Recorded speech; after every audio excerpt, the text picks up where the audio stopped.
সালামু আলাইকুম dear viewers, সবাই কেমন আছেন? আজকে আপনাদের সামনে উপস্থিত হয়েছি একটি গুরুত্বপূর্ণ টপিকস নিয়ে কথা বলার জন্য। আজকে আমরা এমন একটা বিষয় নিয়ে আলোচনা করব, এটা সম্পর্কে সবারই টুকটাক ধারণা থাকা উচিত।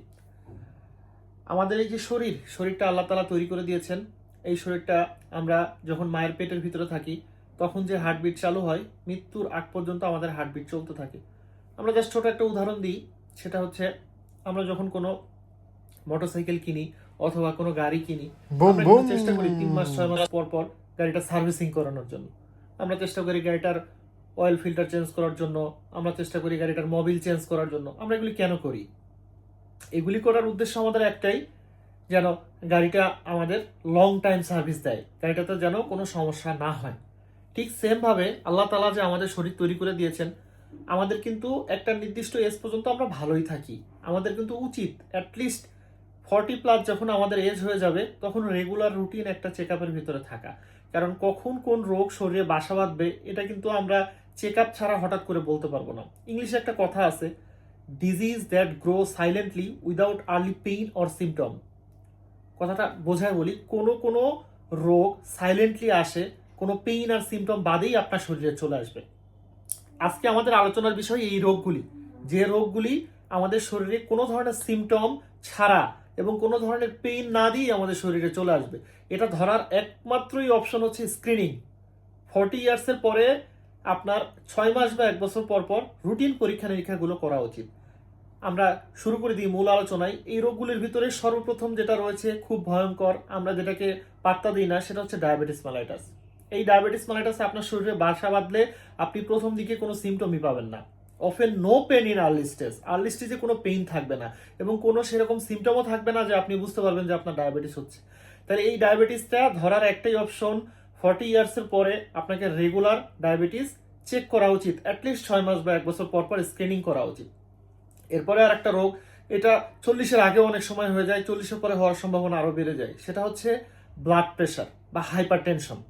এই হাইপার টেনশনকে আমরা মেডিকেলের ভাষায় বলি known as the silent killer. আপনার সাইলেন্টলি আপনার শরীরের ভিতরে ক্ষতি করবে, আপনি কোনো কিছুই ধরতে পারবেন না, কোনো ওয়ার্নিং সাইন থাকবে না, কোনো পেইন থাকবে না।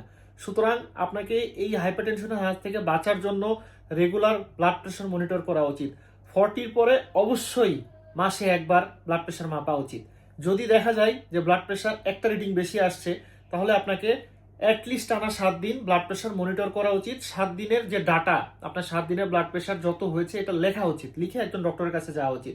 যদি প্রতিটি রিডিংয়ে বেশি থাকে, তাহলে ডক্টরের পরামর্শ অনুযায়ী আপনাকে শুরু করতে হবে একটি অ্যান্টি হাইপারটেনসিভ ড্রাগ, যেটা আপনার এই ব্লাড প্রেশার থেকে আপনাকে রক্ষা করবে। এরপরে আরো ডেঞ্জারাস একটা রোগ, 3 নম্বর রোগ যেটা বলতে যাচ্ছি, সেটা হচ্ছে ক্যান্সার। আর্লি স্টেজে ক্যান্সার ধরার একমাত্র অপশন হচ্ছে রেগুলার চেক আপ।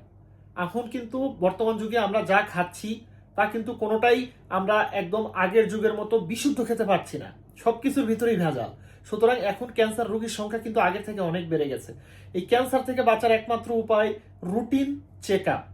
এই ক্যান্সার রোগেরও কিন্তু ইনিশিয়ালি কোনো পেইন থাকে না, সিমটম অ্যাপেয়ার করে লেটে, এবং early screening save the life.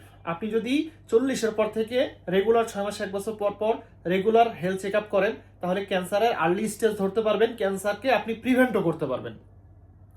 Last 2টা পয়েন্ট দিয়ে কথা শেষ করব আজকের আলোচনা, খুব সংক্ষেপেই করলাম, কিন্তু এটা খুব জরুরি সবার জন্য। Regular health check up save lives, এই কথাটা মনে রাখবেন। আমরা মনে করি একটা টেস্ট করলাম, রিপোর্ট স্বাভাবিক আসলো, আমরা মনে করি ইস টাকাটা নষ্ট হলো। ভাই, টাকাটা নষ্ট হয়নি, আপনি জানতে পারলেন যে আপনার বডির অর্গানগুলো সব প্রপারলি ফাংশনিং করছে।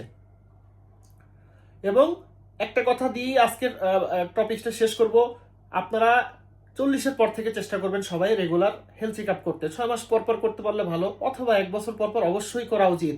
ইংলিশে শেষ কথা যেটা দিয়ে শেষ করব, don't wait for pain to appear. Don't wait for pain to appear. আপনি একদম যখন প্রচন্ড ব্যথা উঠে যাবে, তো যখন প্রচন্ড সিমটম শুরু হবে, তখন ডায়াগনোসিস করে আসলে আগানো খুব কঠিন হয়ে যায়। এই পেন তৈরি হওয়ার আগেই আপনি রেগুলার রুটিন চেক আপ করুন, সুস্থ থাকুন। সবাই ভালো থাকবেন।